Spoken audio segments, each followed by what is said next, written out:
funny story. I actually did that from the DJ that I was working with. Like that's how I did that for like a full minute, where ladies and gentlemen, boys and girls, I'm getting that Michael what's his face, and let's get ready to rumble, and I would do DJ. I'm not gonna say his name, but and I did that. I held it for like a minute. He's looking at me like hitting the horns, looking at me hitting the horns. So he keep hitting the. And it's like, welcome back, ladies and gentlemen. Welcome back. It is us, the Ogre. Yep. The Thomas, the Duder, the Ogre and the Duder. This still doesn't have a name, so it's still a straight talk podcast, whatever. Although I brought it up earlier about if we actually did this as a not syndicated, but as an actual show on its own channel and shit. Who would want to fucking syndicate? Actually, quite a few, I would think. I would think that if I was to really throw it out there, black and a Jew. Not that I'm that black, but I'm black enough. I'm just saying. Not like I'm that big of a Jew. You got a point. So, between the both of us, we equal one Sammy Davis Jr. So it's like Key and Peele making one black dude. But shit. But doesn't matter. They're funny as shit. True that. Oh damn, dude, they could do no wrong, bro. Oh, did you see Keanu yet? I have not seen Keanu. I need to. I've been busy, dude. Oh, okay. But I did see that one that not Peele or not. Okay, so was it Jordan Peele did Get Out? Yes, he did. Yeah. So Key did one about these improv actors on Netflix. I saw. It was adorable, but it wasn't Get Out. Like this nigga went straight indie, like low budget kind of versus Get Out, which had the hype train behind it. Yeah, a while back, I've been meaning to talk to you about. I found a movie that I think you'd love. What's that? It's Gonzo style. It's Japan. Oh God. It's actually a hip hop opera.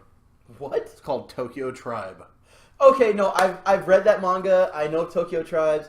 I thought it was Tokyo Tribe 12. Whatever. No, just the movie's called Tokyo Tribe. I do need to see the movie. Don't forget, Tokyo Tribe is where we get Goosh Goosh from. For no reason at all in the anime and the manga. By the way, ladies and gentlemen, Straight Talk Podcast, trigger warning, spoiler alerts, and all that good shit. If you don't want to hear about what I'm about to talk about, this will give you a good idea of what to expect, even as we develop a character for my series, The Generalist. So it's all about so at one point in time, these gangsters bring this really cute blonde white boy to like some fat guy for no reason, who then fucks the guy in the ass until he dies. Like, and he's the whole time he's in his ass, he's going goosh goosh goosh goosh until his ass breaks. Goosh goosh goosh. If you look up goosh goosh, Goosh right now, it'll show that scene. And I don't know why. Nobody explains it why they did this. Like, is he the sacrifice to the dawn of the Yakuza? What is this?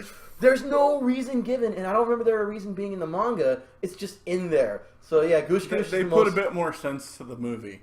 Oh my god! They don't have that scene in there. That makes more sense. Like, actually, you know what I found to be a better... You want to talk about a better translation? Gantz, the movie. Gantz, the 3D CGI movie, was better than the manga, and I will go to my grave talking about this, because the manga... I like the original anime. Well, no, that. The manga is a big disappointment in your mother and I. You are a disappointment to us. You should have done better. The ending, have you heard of the ending? Of the CG one? No, of the manga. No. Of the actual, it's terrible. No. It's so fucking congratulations, Shinji. It's done. It's done. Fuck no. They Evangelion the end, and it's terrible. Although, I do like the exposition that the movie gives the actual anime series. Yeah. But, I mean, either way, I do like the 3D CGI movie, the live action movie. In my opinion, there was an extreme lack of boobs and sex in that movie. Well, duh. Especially when you're carrying the Gantz name. That's what manga. Yeah, that's what the manga and anime versions did. Manga especially did better. Was boobs, titties. Just give us that anime titty. That's what's up. But you know what did not? You know what did not do well? Do you know what horrified and disappointed your mother and I and everything? Chad Note. Death Note, the Americanized version on Netflix was fucking terrible. But I also never watched the series. What? Have you ever... Well, okay. I'm not as fucking a big weeb as most of the people around me. Me, yeah. Even I'm a bigger weeb. You, squirrel. But I will point blank state though, the first half of the manga / anime, it's about mind games. It's about the bullshit that goes on between L and Light, and L trying to find Kira. Right off the bat in the movie, it's just, I'm Kira. And it's like, God damn it, no! They fucked it up so bad. They tweened it out so much. They Twilight zoned it out, Twilighted it out so hard. It's not even funny. Okay, I would have accepted that Elle was black. I would have accepted Chad Yagami, except they were not done well. Instead of being an eccentric genius, Elle was just a fucking maniac with no purpose. And certainly no genius what to speak of.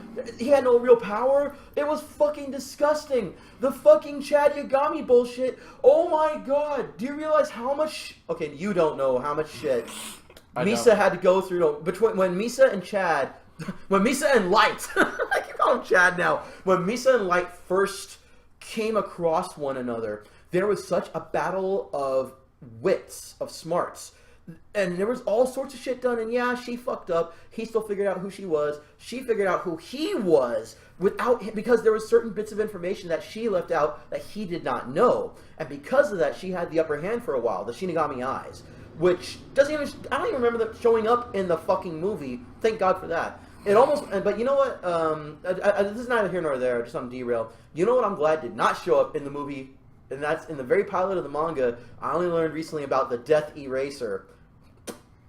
Yeah, you can't see him right now on the podcast, but he just made that face.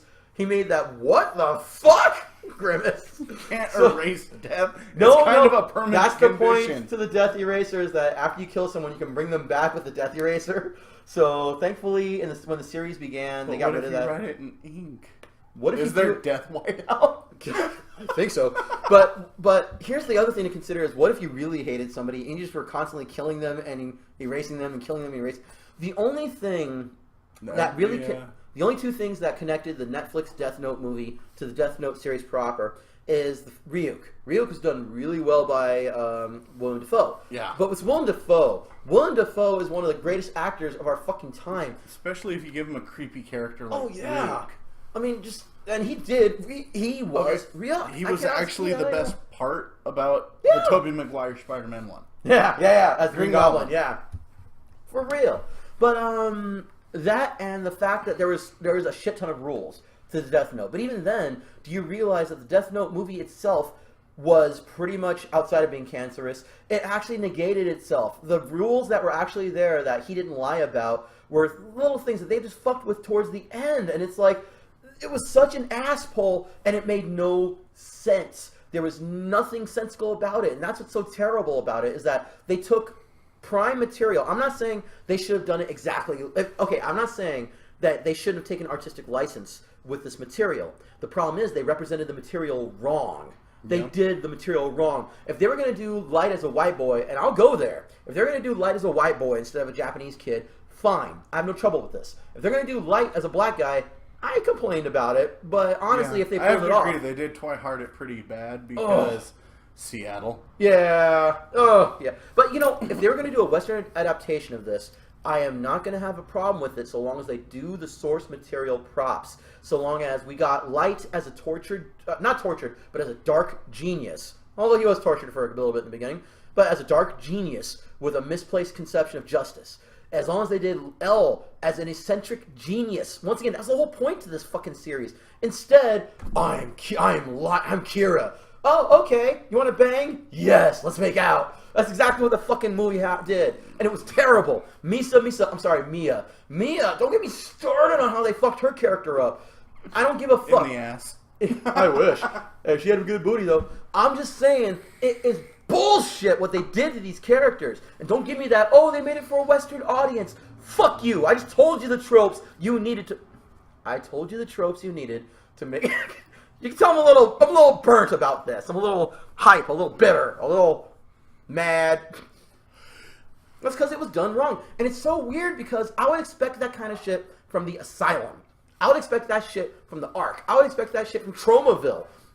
Not Netflix. But honestly, I would almost have my money on Tromaville doing a better job than what Netflix did. Oh, God, yes. But, you know, Netflix... they did the first Swamp Thing movie. That is true.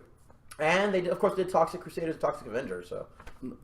can't believe they did a kids cartoon. It was good though. No, I loved it. That was I love that fucking show. That and Class of Nukem High is how I got to know Tromaville back in the 80s as a kid. So. Toxie, all the way. Yeah, Toxie. Swamp Thing. But it wasn't until I was an adult, it wasn't until my about 5 years ago actually, now I think about shit, that I came across NYPD Kabuki Man. That was a fucking great... Sergeant Kabuki Man. NYPD though. Oh that movie. It was excellent. It was racist as shit. But, you know, I will go down on the record as saying... Toxie's wife. Yeah. No, literally. Yeah. Citizen Toxie, you find they have a kid and it's got Kabuki Man's face. Now, that was... they had that on... Was it Netflix or was it on cable? They have it on Netflix a lot, too. Yeah. But, you know, I'm just saying, I don't mind racism, and I'm going on the record saying this. Actually, my biggest issues has always been systematic racism. But I don't mind racism if it is well done. Not this edgelord, I was just making a joke bullshit. No. And that's what a lot of these idiots are doing. It's like, I was just joking. Don't you have a sense of humor? Yeah. No, there's humor, but you're not funny. That's the difference. Yeah. There's a big difference between satirical racism, like Mel Brooks, Richard I was going to bring up Mel Brooks. All these other old comedians. Yeah. And Eddie Murphy. And any number Is he still doing anything anymore? I don't know. I think he did. I don't know. Eddie Murphy comes and goes, and mostly in transvestites. But you know, the old guard of comedy I find to be Lyndon B. Johnson when you need him. The old guard of comedy I find to be very Eddie, interesting. Come here. I got a dress you need to check out. The fact that these guys can't flourish or I'll investigate you. Wait, was that Lyndon B. Johnson? Was that Lyndon B. Johnson? Are you thinking of the FBI? The FBI. It wasn't Johnson. That was I know what you're talking about. No. I know what you're talking about. Oh god, now that I no longer oh shit, is my phone on? Yeah, now that we're no longer recording this for video, we can just look it up like right here and shit. That's fucking great. Cause I used to say FBI transvestite. Because I used to say that we need two things. Either... Hoover. J. Edgar Hoover or... Sorry, I got a name wrong. Or Thomas Roosevelt. Or Teddy Roosevelt. So those are the two people we need in our current time. Seriously. Oh, yeah. Two extreme evils that would definitely do the world of good. Okay. Teddy Roosevelt was racist as fuck and hated the Mexicans, but he got the job done in a way that we have yet to see. Yeah, he's... A man who planned a Panama Canal. A canal Panama. A man in planned Canal Panama. He got the job done, made money hands over fist, and then we gave up the canal to the Panamanians. I'm just saying. Fucking and J. Edgar Hoover because the politicians feared him. We need a clone of either of those men to bring us back to the good. Or a butt baby of both. No, I don't think that could be done. That's for all we know. We would get the worst aspects. You don't want to see Teddy Roosevelt in drag? No, Jesus! Rough riding through fucking. With that bushwhacker mustache of his. Ugh. You know, I posted up something on Facebook so gay that I actually spontaneously grew a bush mustache and leather vest. It was great. I'm like, that's the kind of nigga you want to sleep in. By the way, this is not a family-friendly podcast. I don't know if you noticed or not. But so anyway. Macho man. Pretty much. I turned into a YMCA nigga. I was like, village people out the ass. Into that ass. No, but seriously though, it was a Thai guy that was doing one of the strip pole things. One of those dances, but no, this nigga, he was moving like a weasel in a bathtub. Like he had them moves like Jagger, and yes, Mick Jagger. No, I wouldn't sleep with him, but maybe back when he was 20. Hey, I was just saying, back when he was 20. He still looked haggard as shit. All the Rolling Stones do. Has ugliness ever stopped a groupie from fucking up on a rock star? No. Nope. Just saying. So, nor has it stopped them from getting child support. That too. So in the last episode of Straight Talk. Stevie Wonder can't see shit. It's interesting how money is the lubricant of. Good thing he can't see how much he's paying out. You can depend on me to pay child support. But I'm just saying. So in the last episode, we created Darius Dogma, and it was great. Fucking Darius, my nigga. Darius Drake Dogma. I might still do that. By the way, I just like that idea. What's your? I'll go grab a drink real quick. Oh, no problem. This time around, though, I really wanted to focus on, actually his mom, Debbie. Oh, Kaegro's mom. Yeah. Oh, Kaegro. Yeah, Darius's grandmother, Kaegro's mom, Debbie. And yeah, oh yeah, dude, yeah. If you want to go for one of the bigger cups, right now he's getting what I call hipster water. Really, it's just cucumber steeped in water, but it's good to a brother. You know what I mean? Shit, Maccabee Monday. Shout out to Maccabee. Seriously though, that's one of the best things ever. And the worst part is I was doing cucumber water before I saw that video, but then that video got stuck in my head. Now every single time I go for the cucumber water or full-blown hipster water, that nigga comes to mind. So. You were mentioning before we started recording that you had an idea of her look, but I had an idea for her origin story. Part of the issue is we cannot use Tiamat as the starter for Kaegro. Oh, no. Yeah, but Debbie, on the other hand, we have on our hands the chance that we can make a dark dragon goddess of...